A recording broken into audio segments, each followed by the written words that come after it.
Hey, welcome to the Video Game Break Podcast, or AKA the Hyper Turbo Supercast. I'm Carl Sordola, and I'm joined today by... Robbie Zinchak. That's where you didn't insert your name. Sorry, I didn't tell you that's how it was going to go. This show is all surprises all the time. Is. Wow, I didn't build enough surprises in. Robbie is the creator of 8-Bit MMO, an MMO that is near and dear to my heart. And we're finally sitting down because I think we decided to hang out and do something together on a show 2.5 years ago. Yeah. Or something This has been a long time coming. This has been fated by the gods. Okay.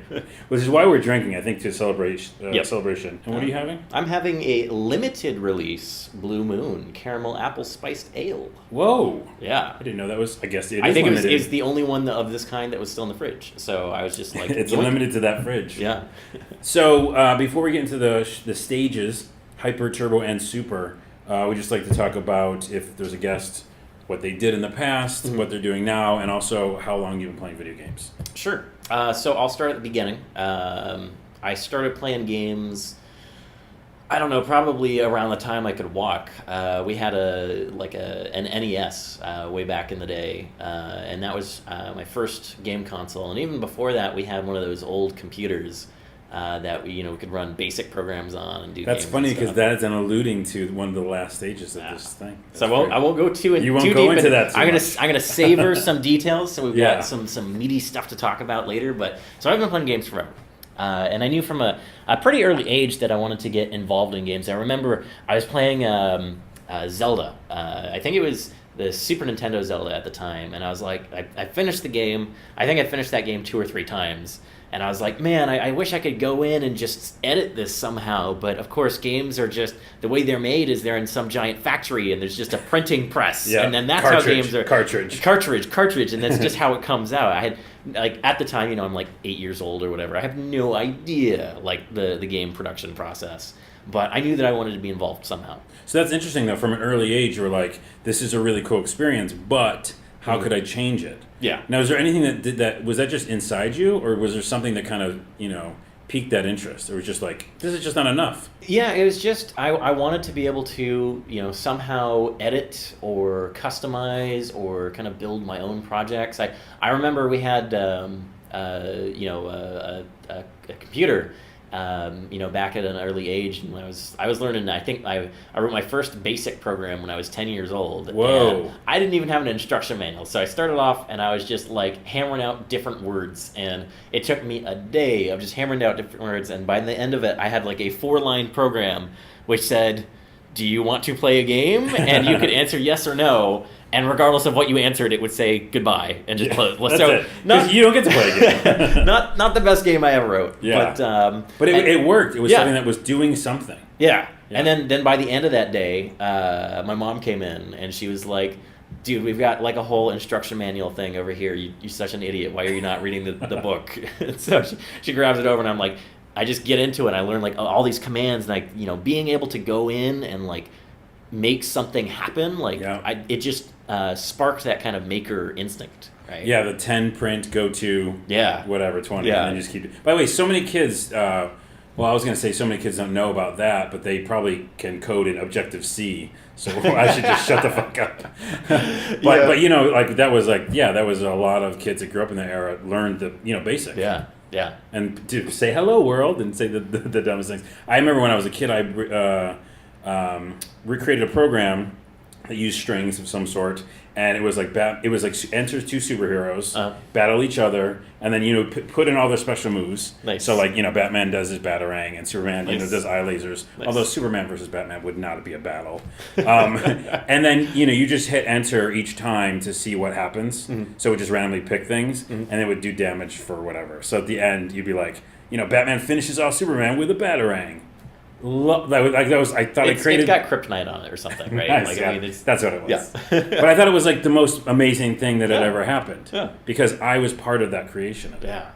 Yeah. So you had the bug early. Yep. And then what'd you do? So then there was a certain point in my life, as I was, entering college, I was really debating, like, I knew I wanted to do video games, but I also knew just how implausible a career, even early on, I knew, like, how how difficult it is to get in the industry, and then staying in the industry is also very tough. And what time is this? Because it's easier now, I would argue. No, it's way harder. Yeah. It's way harder now. Oh, it's way harder now? Yeah, the industry right now is in a pretty shitty place, actually. Well, we'll have to get to that, because I have to pick your brain on that. Because yeah. you would argue that there's more titles coming out, more indie stuff happening. It's great time to be an indie. Well, let me paraphrase that. There's some amazing stuff going on in the indie space right now, and I am super proud and super excited to be an indie.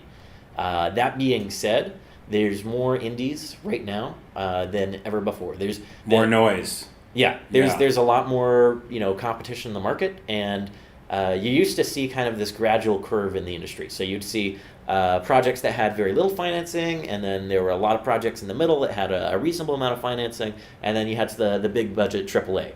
Well, now we've basically got a bathtub effect, where you've got a lot of stuff kind of on the indie side, and a couple big titles on the AAA side now, and in the middle, nothing. There's been a stratification in the industry. Interesting. Yeah. Well, what did you do then early on when it was, you said it was more difficult then, when you first started? No, it was actually a little bit easier, but that being said, it's still crazy hard. It's at the time, basically the advice that had been given to me is, expect to spend about 2 years trying to break into the industry, especially because I was trying to break in directly into production, which no one does. No one goes from college into an assistant producer role. No one does that. Yeah. And in fact, I had a college professor, this is on the, I love this guy, but on the day of graduation ceremonies, I'm there, I'm wearing my cap and gown, and I got my little diploma, and my folks are there, and they're talking to the professor, and we're all talking about my future plans, and I'm like, yeah, I know it's super unrealistic, but I really want to go in the game industry, and I'm going to try to go in directly as an assistant producer. And the professor, who's a great guy, but he said, yeah, Robbie probably needs to adjust his expectations, have more realistic, more focus. He was, just like super slam. I was just like sitting there, and I was like, because just directly tell my folks that. Yeah, not now. You're like giving them this. Yeah. And then 2 weeks later, I'm gainfully employed at Midway as an assistant producer. So there. Yeah. Granted, Midway. I was making basically no money, and I was at the time, I was basically my full-time gig when I first got that job was taking notes at meetings and being a gopher and whatnot. But I loved it. You're in it. And I was in it. I was part of it, and then they started throwing more and more responsibility at me. And in about 6 months into it, they had a crisis, and they basically needed all hands on deck for Black Site. And so I got thrown onto.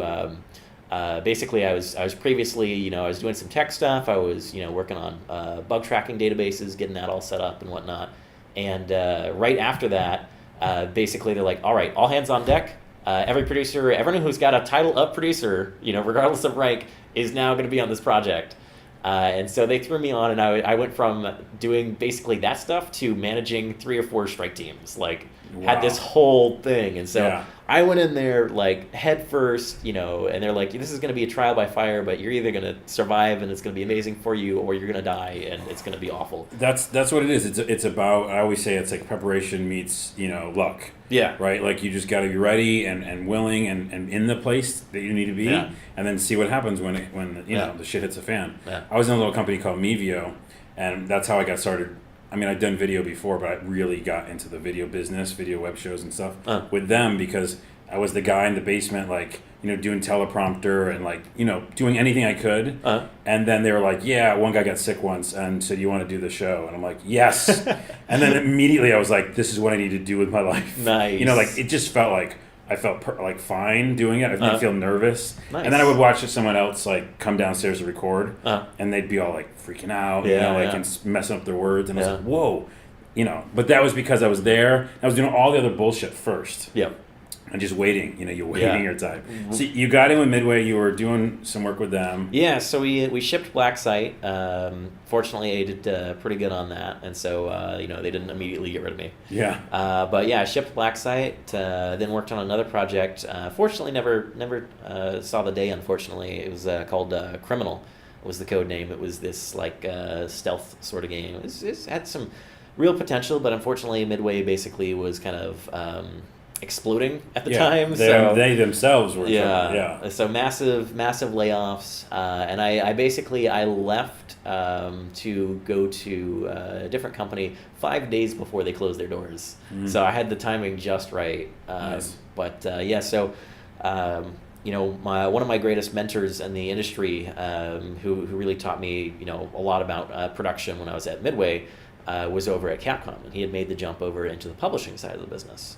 And so I hadn't, I went into, an interview at Capcom, and I'm like, all right, so, we're when the interviewer always asks you, so do you have any questions for me after they're grilling? Oh, yeah. I'm like, yeah, so, what do I do in this job? and I remember this was a great man who's unfortunately no longer with us, but I remember he said, do me a favor and don't ask that question for the rest of the day. Because he was right. Because wrong question. Yeah, that's not a question to ask. Yeah. But I got into that. They hired me there, and I had a good couple years. Probably the best time I ever had in publishing was when I was at Capcom, and got to work on some great titles with some great developers, and some great folks just in general on all sides of the platforms.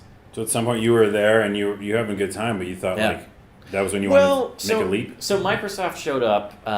There was some stuff going down at Capcom at the time with a lot of restructuring and whatnot. So it was kind of a weird time. It wasn't quite exactly what it was 6 months prior to that. So I was at Capcom for about 2.5 years. Is pretty good. But I kind of felt ready for the next thing, and Microsoft showed up with a bundle of cash, and I was like, oh, let's go and take do this. that cash. Yeah. And so, made a jump over to first-party publishing over at Microsoft's XBLA group, and there was a full producer. My job responsibilities were pretty much, in line with what I was doing at Capcom, but it was just such a different culture of, it had a lot of like the ex-EA producers, and EA producers. Another of my mentors who came up through the EA production chain. He always told me that EA producers are great at three things, the 3 Ps: politics, posturing, and process. Ew. And I don't particularly, process can be useful sometimes, but the other one's not stuff that I'm into. I'm all about just getting shit done, focusing, doing whatever needs to be done on a project, and I don't really give a shit about people's egos. And there was an XBLA group too. That seems like a weird fit for those type of people. Well, it's there's a lot of EA producers, and you get a lot of kind of the Microsoft corporate stuff going on, and there were some very talented people there, and there was certainly a lot of great projects. Got to work with some great folks both internally and externally. So it was a good experience, but it was also it was not the best fit for me culturally, put it that way. I wonder what the culture is now. I wonder if with, the explosion of indie, the way that it's, changed in a way, I wonder if the culture of that, team is different. Yeah, I heard that it changed a bit over the past couple of years, so it's probably, very different now, and hopefully they've, no, as long as they're making money, I guess that's all that really matters at the end of the day. At the end of the day. So you did XBL. Well, you did a lot more than I thought. I mean, not that I didn't think that you did a lot, but you were jumping around. You got to work for a couple of great companies. The story's not over. The story is not over. The story keeps going. No, the story actually just ends right there. That's where it ends. So we'll go to the next hyper stage now. That does not end there. Microsoft. Right. So I decided to, I was basically at the point where it was very uncomfortable for me to remain there. So I had basically put my 2 weeks notice in, and in the span of that last weekend, I had left the job, left my house, and I was essentially homeless. I was couch surfing. So a friend put me up for a month, which was amazing of those guys. I started doing indie dev, and I was just living on a friend's couch. Dude, okay, we have to cheers right now real quick. Hold on. And we're going to cheers first, and I'll tell you why. So I just did that, essentially. I worked at a lot of companies like you, and at some point I was like, okay, I'm going to quit this job, not get fired. This is not it. The politics there, it was just weird. And at some point, I saw the writing on the wall also, I think, for the company. And at some point I said, okay, I'm going to go and live on my friend's couch, which is what I did for about a month or two, probably. Mm-hmm. And because you just did it, it is very unnerving when you're a grown man. Yeah. And you don't have that place that's your place. Yeah. Like a caveman style. Like, where's my little thing where I can put my, computer or like my clothes. Yeah. So, but you do that because you're so passionate about what you want to do, and that's the greatest reason to do anything. So. Yeah. I probably would have done it indefinitely, but towards after a month, they were like, "Are you still here? You need to not be here anymore. Gotta go. Yeah, it's time for you to go." And I was like, "Oh, I'm so sorry." I started feeling. You start feeling it, in your gut. You're like, yeah, or like one time. People come home late from a party, and my the living room is my bedroom. Yeah. And you're like, I don't really want to be around, like, loud now. Yeah. But I have no choice. Yeah, I hear you. So you're out of that now. You're out of the woods, so to speak. So I started, went full-time indie. Fortunately, I had a bit of savings saved up. And over 6 months, I had already identified that I wanted to work on 8-bit MMO. This is a project I started 13 years ago. And so it's been a passion project for me and something that I really wanted to kind of take to the finish line. Now, I had a couple different projects like that, but this is the one I was most passionate about. And so I chose this one. I essentially restarted development. So there was a lot of stuff previously, changed the engine out, basically started from scratch, essentially. I know when we started first talking on the internet is when you started it. Then maybe I think it was. Yeah, because I remember. I don't even know how I found you because I'm a weirdo that goes into the internet and finds things somehow. But I had somehow stumbled upon you, and I said, "Yeah, this seems interesting." Mm-hmm. But so that engine, when I met you on the internet, was not. It's not the same engine now. It doesn't look like it, but it is. Oh, it is. It's been so. 2.5 years ago, I basically restarted, and I got within about 6 months to a prototype, and then I started sharing it around, and a couple sites started picking it up. So I started getting some traction. But even then, it was like I look back at it, and it's just like, wow, it's come so far in just a couple of years. What's the users right now? It's up to almost 500,000. Nice. Which is insane. Yeah. I cannot believe it. 500,000 people. 490,000. 490,000 people. I'll pull up the exact count here. Give you a real time. I'm going to say 490,003. 491,244. I didn't check since yesterday. So. That many human beings are playing something you made makes you feel pretty good. It's amazing. Now I wish they would stick around and play because they come in and they play for a bit and most of them go off and do whatever. Only a few of them stick around, but it's been really cool to see them build stuff in the game. And I'm getting into the game talk, so I'll finish up my backstory first. Okay. So basically, did that for around a year. Ran out of money. I was working with Amazon's Game Connect group at the time on microtransaction support for 8-bit. And they were like, hey, so we hear you're almost out of cash and you're a really smart dev. You looking for some contract work to tide you over for a little bit? And I'm like, hell yeah. Interesting. So I worked for those guys for about 6 months writing SDKs and stuff, which was great because not only did it help me financially, but it's also just like those people are super smart and they know their stuff and they're just super friendly to work with. Yeah. Like I have no end of good things to say about those people at Amazon. Yeah. So you got contract work from them. Yeah. And that held you over. Yeah. And I almost ended up, I was at a decision point because they gave me a job offer at the end. It was probably the hardest decision of my life was to decide whether to go for that job offer or to go back into the indie space. And I remember they gave me 2 days to decide. They gave me the job offer, gave me 48 hours. And so, I basically every hour I would flip-flop. And I did not know until I sat down in the room with the HR lady and said, no, I've got to do indie. Because if I stopped being an indie now, I would never know what happened. And you got to keep in mind, this is a point, I think we had maybe 1,000 users. We did not have any traction or anything. So the passion was there, but it was not getting the reception. Mm-hmm. So at the time I was like, is this really going to work out? And then I was like, fuck it, I don't care. All I care about is just working on this and taking it as far as I can. Yeah. And I just want to see what happens. Plus, if you get in Amazon, you might, because I was in there, all of a sudden 5 years go by. And you're just like, whoa, you know, where am I going to get back to my 8-bit MMO, you know? Well, I could totally see, at some point in my life being able to, settle down and just kind of disappear inside the giant corporation. Theoretically, that should be something that there's definitely an appeal to doing that But at the same time, I don't know. Like, when I was there, I was just like, man, I just really want some time to work on my games. Which is funny. That used to be, the goal. Yeah. That was the American dream, right? Yeah. You settle down into a company for or at least that's what our parents wanted us to do. So. Well, people worked for IBM for 60 years, 60 years. Yeah. I worked for Amazon for 5 and thought it felt like 20. and not in a bad way, because all my time there was awesome. Yeah. But I was like, 5 years is forever. It does go by fast. I mean, it goes by fast because it's like you're every day you're kind of focused on whatever you're focused on, and you're kind of so knee deep, and then you look up and just all that time has gone by. Yeah, I mean, that's true for anything really. Though. Yeah. Especially things you love. Yeah. So now we're at today, and you're doing 8-bit MMO on your own, and funding wise, we're actually in the black right now. For the past 5 months, every month I'm not making crazy money, but I'm able to pay the rent. And I'm able to buy some instant ramen.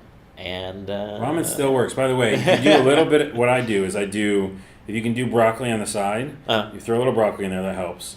But also, I just get some Ritz crackers or something. Oh yeah. And I do a bite and a bite. Little texture. Makes the whole thing so much better. I love how everyone has their own little ramen everyone's like, so my friend is like, yeah, so what you want to do is you want to get a raw egg, and you want to, it's like this whole thing that totally is, I mean, it's probably delicious, but at the same time, it's like the whole point of ramen is all right, I've got a thing in the wall that puts hot water into a cup, and then I just let it do its thing. You don't want to do any work. Yeah. As little work as possible. Yeah. Well, okay, so the least work that I'm giving you right now is just Ritz crackers. Ritz crackers. I get a little thing on the side, and I'm just biting that at the same time as I'm having the ramen. It just makes it better. It's genius. It's not, but... but you're doing the money off of microtransactions, or people subscribing? So it's free to play, and people really seem to appreciate that, because the way the real world economy works in America is that it's not, unfortunately, not everyone has money to play games. So, I could charge $60 for a game and $15 a month, or, traditional MMO model, and maybe that might work. But at the end of the day, that would exclude a lot of people from playing. Mm-hmm. So a lot of people play and they don't, pay a dime, and they have a great experience. It's not pay to win. There's nothing you can buy in the game that's going to give you a competitive advantage in combat. So it's not pay to win, right? You can't get a level 99 sword of destruction for $1 or whatever. What you can get is you can get some nice stuff in the game. You can buy a townstone, which essentially lets you purchase land, and then you've got kind of your own space in the game. As it stands, you can just randomly grab a piece of land. Yeah, you can just go out into the wilderness and do whatever. But if you want to have more advanced permissions, like if you want to be a mayor and have an access control list of who's allowed to build in your town, and have a town name and teleporters and all this good stuff, eventually you'll probably want to upgrade to a town. Do you get more protection from being in a town? Because right now, if you just have a house in the middle of the wilderness, it's fair game to just get whatever's going to happen. You have the nefarious lawyer cats come up, and I never actually explained what the game is. So it's an 8-bit MMO. Done. There you go. Done. Everyone immediately knows. So you know what's brilliant about the branding and that name? I think you kind of can know from that name. Yeah. 8-bit. People got it. know. MMO. Got it. And it's amazing. I go to I was at GDC, and almost everyone knew what the game was already. Nice. It was super trippy. It was awesome. Yeah, it's 8-bit graphics and an MMO. Yeah, so it's a construction sandbox game where you can build anything you like in a massive, persistent universe. So basically, think like Minecraft, where you've got that Lego block-based building system, meets World of Warcraft. Huge streaming universe with player versus player combat, player versus environment combat, questing, leveling, dungeons, all sorts of cool stuff to see, do, and build. It's awesome. I've been playing it for a little while. Thanks. Off and on, definitely. And I think I had to start a new character. I don't know what happened to my old one. But I think my favorite part of it is just that kind of, and this could be a long discussion because I do this on quite many podcasts, but Ultima Online. Oh, yeah. One of my favorite moments in MMOs. And what I said, I think even just on the last podcast, is just I love the randomness of it. Yeah. And there's something that's still missing from a lot of different MMOs is that kind of, chaos. I love random. I love chaos. I love that kind of stuff in games. I think nowadays it's called procedural, and and different kind of words, fancy words for making things more dynamic. Yeah. But that's what I've always enjoyed, and so when I remember first playing your game, that's what I enjoyed about it. Is that I'm just going to randomly go out in the middle of this wilderness here, and there's some weird cats attacking me, and all of a sudden this guy has a house that's his ceilings on his. The ceiling's all weird. It's made of different bricks and stuff, and there's trap doors. And wait, I went somewhere and I can't get out. Yep. But that's what I love, because Ultima Online had that. I mean, you remember like there'd be like 2 naked guys walking by, and then 4 like colored dragons behind them, and then you'd go out in the middle of the woods and find like just weird shit. Yeah. So I appreciate that part of it, and I hope that sticks and stays with the game. Because it's it's that kind of like level of, like you said, Minecraft and building stuff, but then also it's just, I think it's lowering the walls of like letting people do more. Yeah. Allows for that more kind of dynamic stuff to happen. Yeah. Well, when you get 500,000 players in there, they each kind of have their own objectives, and they're each building their own thing, and especially when you can build part of the world and it's persistent, then it's kind of this it's kind of a product of kind of everyone's imaginations. It's pretty cool. It's awesome. Well, everybody should go play it, and the website is just at the beginning here, just 8bitmmo.net. Oh, .net. 8bitmmo.net. I recently acquired .com after quite a bit of fun and a little bit of cash. But you can now do 8bitmmo.com net. If you search Google, I think it's actually all 10 top results. Somehow I managed to get that. Nice. You can get it on Steam. You can get it on Congregate. You can get it on Amazon. Am I forgetting anyone? Yeah, when I first played it, it wasn't on anything. It was just it was just on the website. On the website. And so now it's on the website, but you can also get a downloadable edition of it too. It's got music now. We've got the music helps. Yeah, the music is like amazing. Yeah. Like it's great because we've got Danimal Cannon, and we've got Protodome, and it's good music, and it cycles. I like that. Just like it's area specific too. So if you go into a player versus player town, it'll play like fighty music. Okay. If you go into like a normal town, it'll be like kind of subdued, quiet, like just kind of like a very kind of relaxed sort of thing. Yeah. If you go into a wilderness, it's all adventure music, so it's all like dun, dun, dun, dun, How's it like again? Dun, dun, dun, dun. Just exactly like that. It sounds like that. In fact, all the music is really just me humming into the PC speaker. Into a PC speaker. Yeah. Like I said, PC speaker. That's great. Okay, before we go on to the stages, I want to ask one question. Is there something that's happened that a player has done in the 8-bit MMO that has surprised you to no end? Like some really cool like implementation or something they did that you didn't expect? Yeah, so that happens pretty much with all the players. Like it's amazing what they'll pull off. To give you just one example, and it's just one example out of the spectrum of amazing stuff that they're doing. There's so many to choose from. I know. I'll choose. There's 490,000 and there's 490,121 to choose from. Yeah. So this one group of players built a town called Valhalla, which is this kind of winter Nordic themed city. Mm-hmm. And you can go in there, and they've got it's all like igloos, like all the houses are like built of like snow and ice and whatnot. And then they've got in the center of the town, they've got a racetrack that they built. And I actually found them one time. So they were all sitting on kind of the bleachers outside the racetrack, and they would just run in circles. They'd put bets on each other, and they'd bet who's going to get around the racetrack first. And then each round they'd kind of like change it up a little bit, and they'd put like traps in the middle of the way, or like pits or whatever. And it was just really cool. Like it's just one of those things that's. That's a podcast faux pas. Oh, I was that's right. It. You lose 1 health point. Okay. We didn't establish. How many health points? I have 3 to start. You with, have right? 1. What? So yes, I'm dead. So you've died. Yeah. What? Do I get to? Is it permadeath or no? By the way, I hate permadeath. Oh no, it is not. Good. You restart with whatever you had before you died. So you collected any items before that. Nice. I think all you collected is half a beer. So you can get the half a beer back. Sweet, I get to collect half a beer. Which I don't know how that comes in like a glass. Or, so that is crazy. Also, I don't remember Valhalla having a racetrack, but super cool. Humans are cool. Yeah, they're crazy. Well, I mean, it's the afterlife, so you gotta keep yourself busy. Yeah. By the way, have you seen Vikings? I have not. I am a freak for that show. If you like Game of Thrones, people listening, if you like Game of Thrones, I do. But you think it's a little too injustice-y, like I do, you're like, I know it's the books, I know. Right. Shut up, people listening, not you. But I still don't care for, like, all day, every day we live in this world, there's injustice. It's kind of like all over the place. Right. You know what I mean? And when I go home and relax, I don't want to just see people's, like, dicks getting cut off and... only bad shit, because it seems like mostly only bad shit. It's pretty much mostly bad shit. Yeah. So Vikings, people, go watch Vikings instead, or as well. Because you're probably going to watch it. Let's be honest, Game of Thrones is so amazing. Yeah, you basically inhale it and it's gone. Yeah. No, you have to believe me. It's the cocaine of television. I think it is. Yeah. Also, the injustice-y cocaine of television. Yeah. But what I'm saying is, of course, I'll watch it because I want to see Daenerys win with her dragons. Yeah. But where are my dragons? The Viking TV show. It's on History Channel. Of course, you can just download it and get it online. Right. But it is amazing. The actors and actresses are amazing, and there's more justice in that. But they're doing the same style of thing. There's still some bad shit. There's pillaging and raping and stuff like that. But because the Vikings, it's a history thing. Well, I mean, since it's on History Channel, I'm going to assume that it has no basis in history whatsoever. Is that the thing? It really does feel like it's based in history, totally. Nice. There's a little bit of mystical stuff, but that was back then too. The gods and all that shit, like soothsayers and stuff. Soothsayers? Yeah. Soothsayers?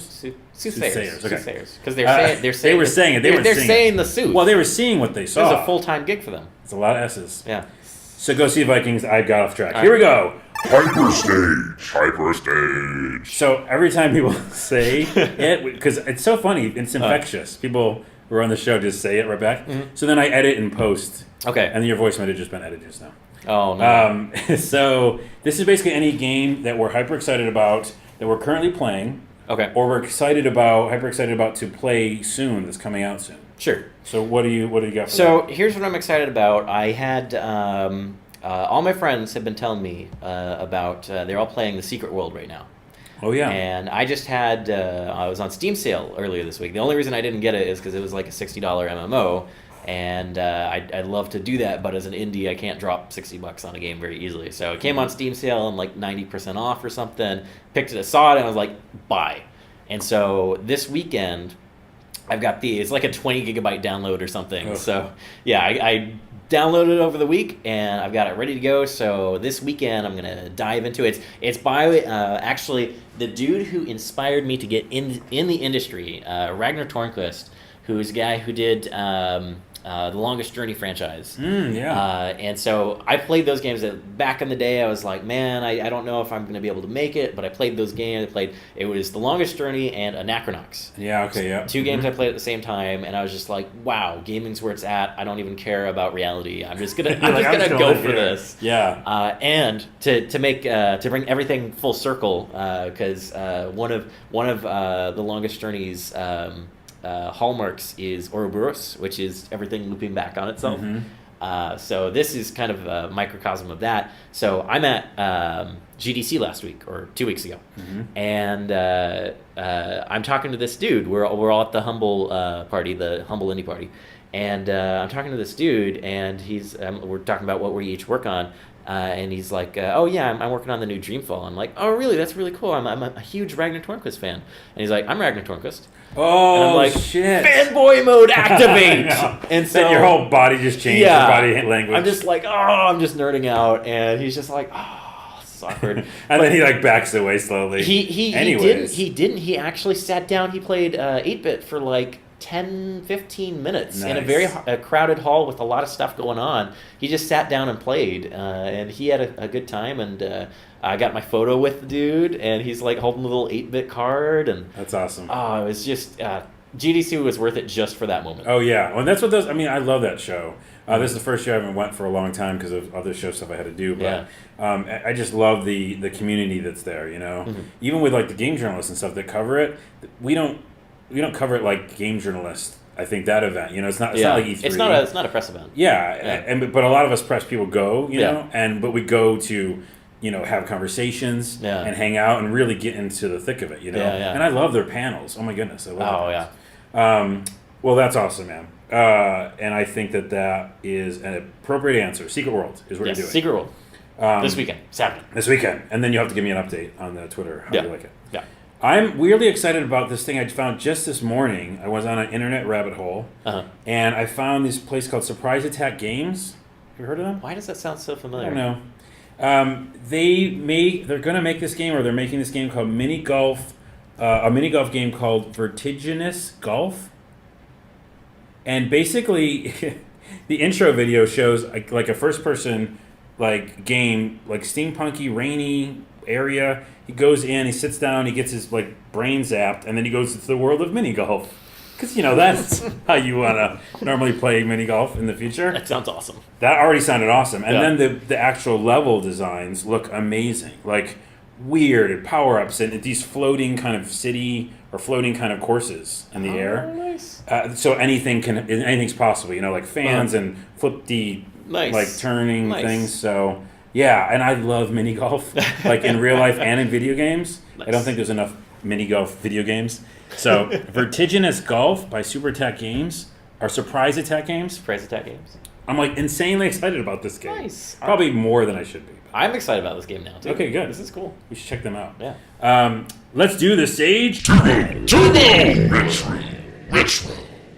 You're doing good. Thanks. Yeah. I've been practicing. I think you might have won if we were having a competition of who does those better. Yeah. So this is an old school gaming question. We've basically said old school means before PlayStation 1.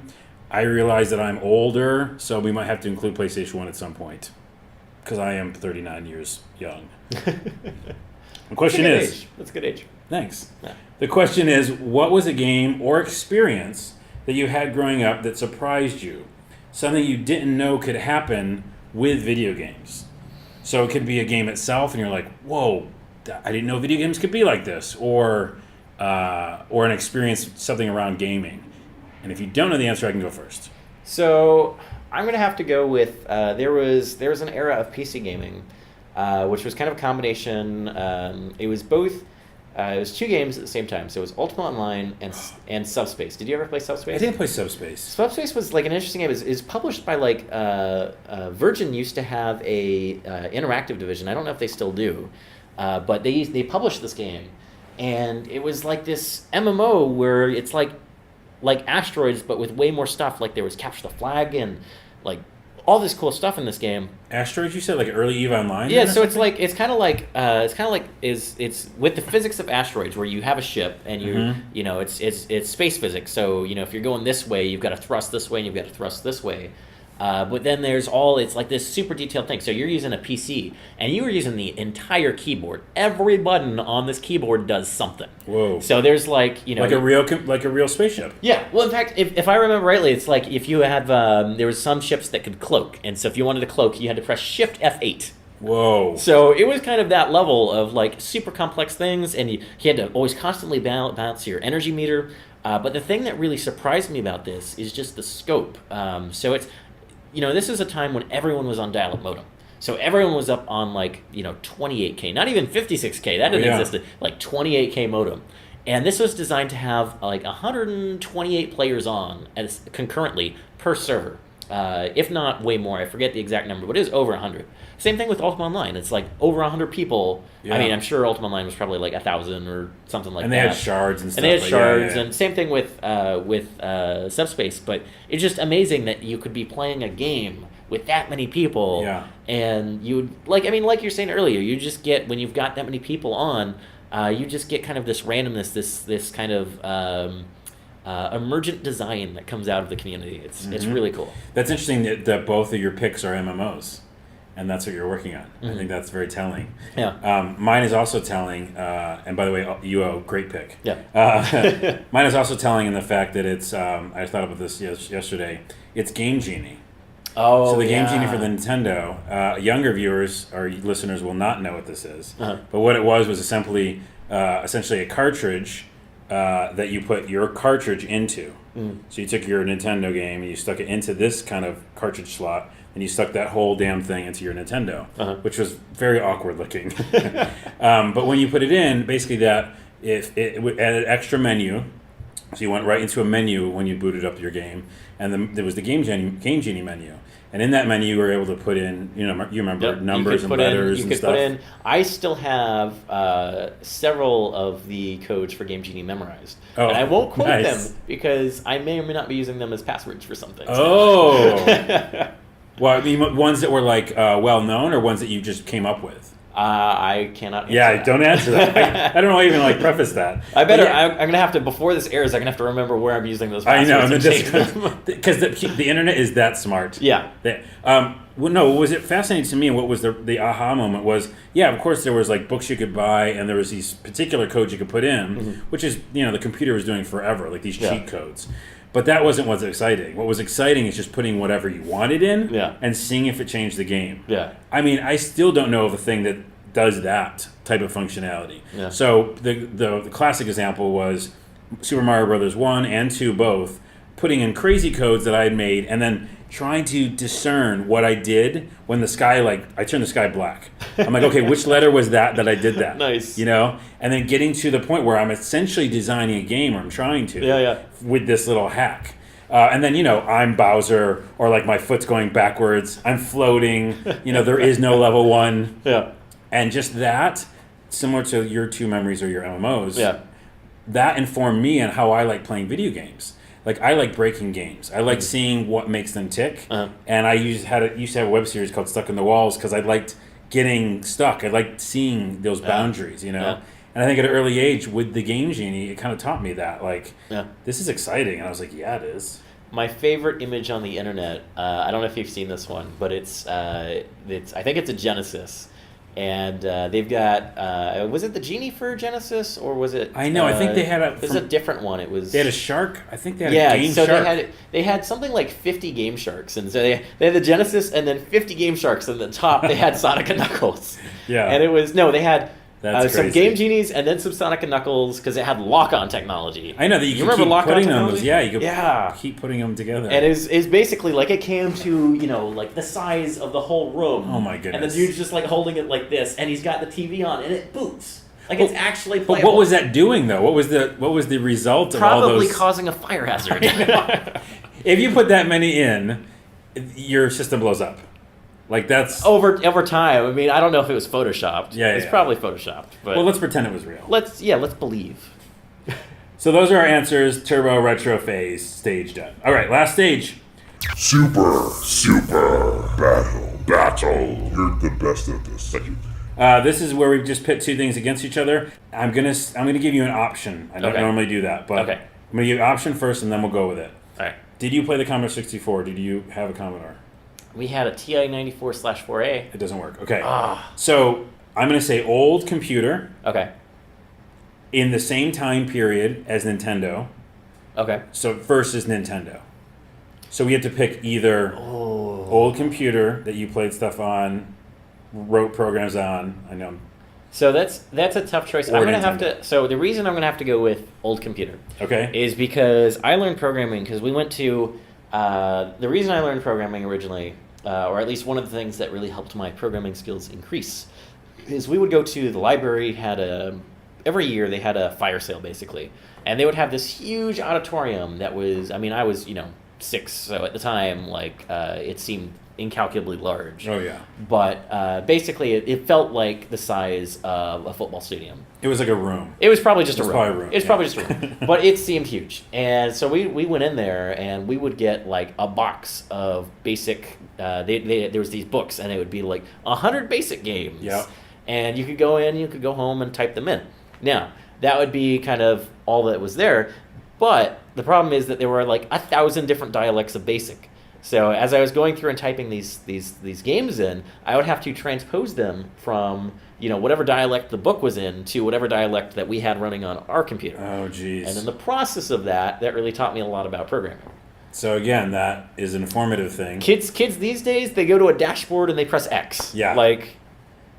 Kids.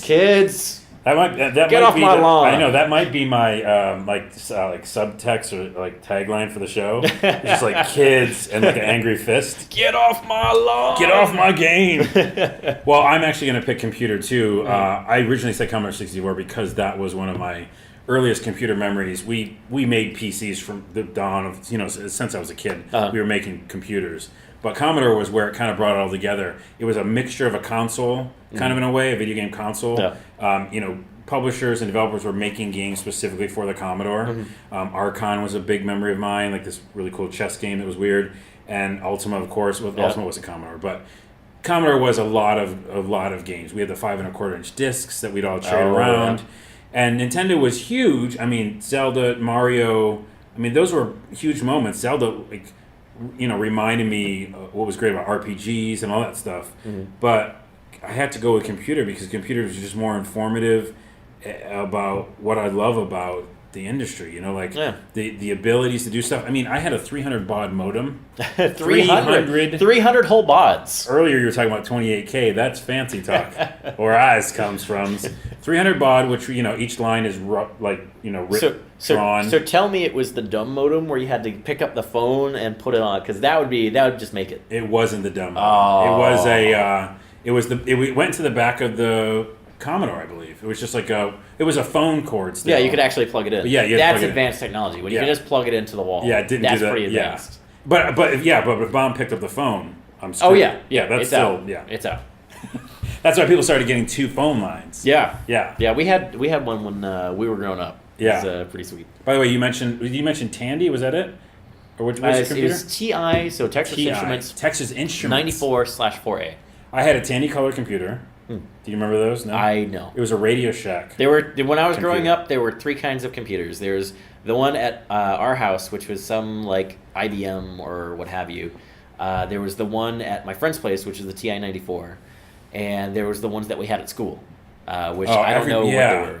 Man, those ones at school again. Wait, how old are you again? I'm 29. Oh my goodness, you're talking like as old as I am. For the next as in informative of computers and stuff. Yeah, for the next 3 years.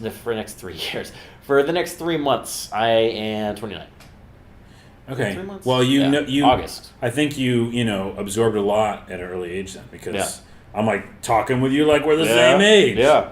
Because I remember going to the school and being like, those computers in the library or whatever, and using those. Okay, so the winner is Old Computer. Old Computer. It would have been like, well, you're doing the work for that. We don't normally do that effect, but now I will. Now it's going to be a thing. Yeah. Now it's gonna be a thing. I think that makes sense. I mean, people can argue because this is just preference of whoever's in the show. Yeah. Unless it's a draw ever, and then it shouldn't be an either or. I mean, it's the winner, but like if you didn't have the NES, then like you would have missed out. Right. You would have missed out. Oh yeah. Which, by the way, Ty did not, because Ty Kelly, who was on episode 2, he was in a different country and they didn't have that. Oh, that's unfortunate. He had a weird computer and I can't remember what it's called. All right, I think that's it. Where can people find you? Twitter is 8-bit MMO. That's easy.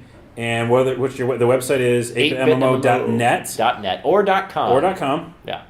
And you can find them on Steam as well as Congregate. Steam, Congregate, Amazon. Yep. And then anything else? That's it. I think that's it. Just go play the game. Yeah, play the game like 10 times at least. Yeah. Okay, in a row or? Yeah, play the game and just don't stop playing. Okay, do that. Yeah. I'm on Twitter at Onawa, ONAWA. Our website right now just got a relaunch. It's called videogamebreak.net. Hello. That's all the cool kids are doing it. And then, but just go to facebook.com/videogamebreak, because you're already on Facebook. So just go there and like us there. You don't have to like us, but there's cool shit on there. You have to like us. You have to like us. And then you do have to like us on iTunes, because we finally put this podcast up there. We have a few episodes up now. We're doing 2 more, I think, this week. We're doing a ton of these. A lot of really cool guests are coming up, including the one we just had today. Yeah, this guest was awesome. This guest was great. So check out the thing and leave us a comment and like us and all that crap. Again, thanks, Robbie, for being on the podcast. Thanks for having me. I love 8-bit MMO, and once this podcast is over, I'm going to tell you about my video game idea. Do it. Maybe we can do it. And edit point. Edit points! How do I have to affect that, too? I should have told you that. That's what I do.